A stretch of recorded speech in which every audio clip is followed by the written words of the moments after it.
So here we go. So understanding rooms. When you first bring up Zelda 2 editor, you open it up, you get it, you get the game opened up. You're gonna see this screen. The screen is gonna have a lot of nothing. It's gonna be very what do I do? What do I do? There's these little tabs up here: file, edit, view, help. All have stuff in them, and all to some varying degree may feel a bit overwhelming. For the sake of, I'm not going to go through all of these things. This tutorial will go on for way too long. I'm here to just go over understanding rooms, and let's go to side view editor. Some of this stuff is very self-explanatory, some of it isn't. When you come to the side view editor, you open it up, you're going to automatically recognize this room. This room is says up here, gives its description, west background. You're thinking, why west background? These are just a bunch of pages here, or rooms I should say. I classify them as rooms, and they're all say background. These things you don't need to touch, you don't need to deal with at all. What you want to do is you want to go to 00 West Hyrule, 00 North Palace. This is the actual room that we have in the start of the game, and you're going to get an indicator of a lot of things. There's a lot of information, there's a lot to take in, there's a lot of options,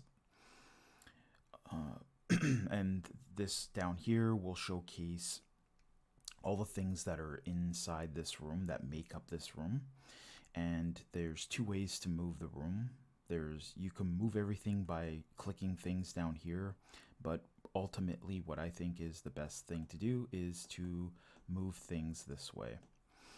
Move things within the room is a lot faster, and it's visually, to me, I understand it more because it's visual. That's how I work. Again, I want to be very honest about the fact that I am not a hacker. I use this editor to make stuff. So what we're going to do is understanding rooms. We're going to go to Palace 1, Room 1. Most of your work, in general, most of your work is going to be done in the side view editor aspect. And what you need to understand is, sorry, I'm skipping a beat here.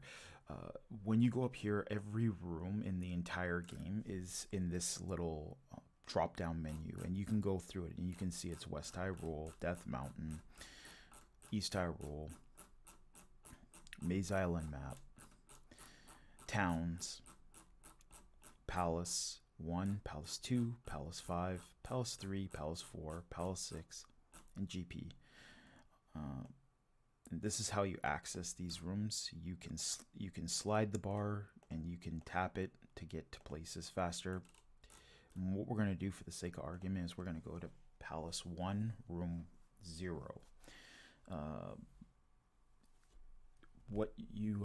There's a basic understanding you have to have is that palaces are separated in what I classify as groups.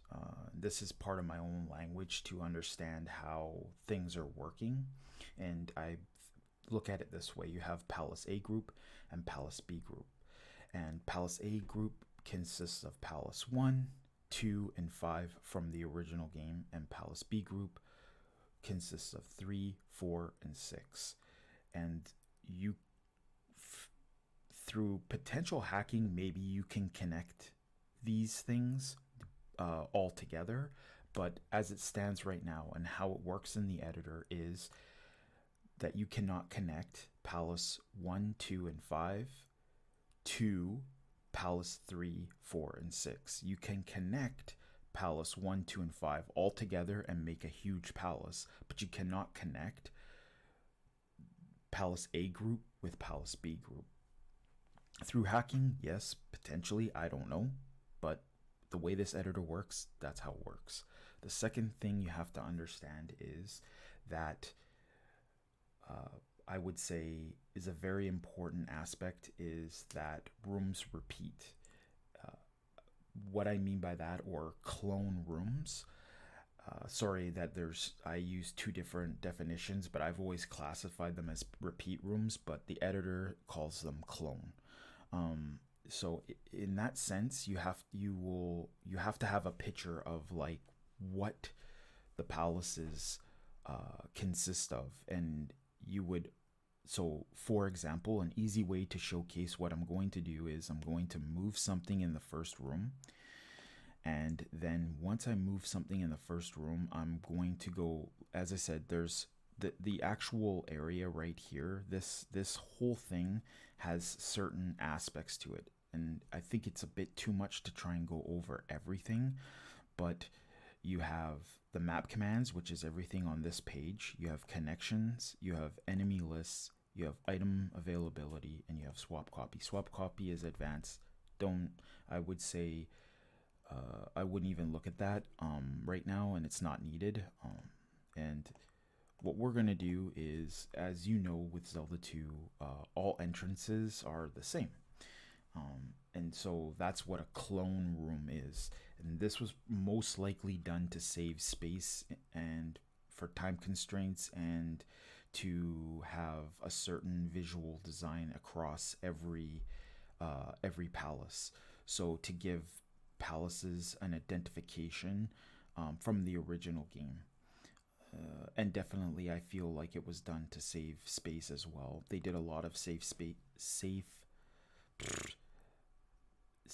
space techniques. So what I'm going to do is, just for the sake of argument, to showcase what I'm talking about, I'm going to move this knight, and whenever you do any kind of change, you have to commit it to the ROM. And what I will do is I'll commit that to the ROM, and it will bring up this piece of this tab, this extra tab. And it kind of looks a little confusing. I mean, it says everything that's happening, but you'll see that it will say, what if you change this room, all of these rooms will change as well to what you've done. But you also have options to resolve it. Obviously, you can choose to copy it to save the map, leaving the other rooms as is. So you can save this room, and all of these other rooms will not be changed.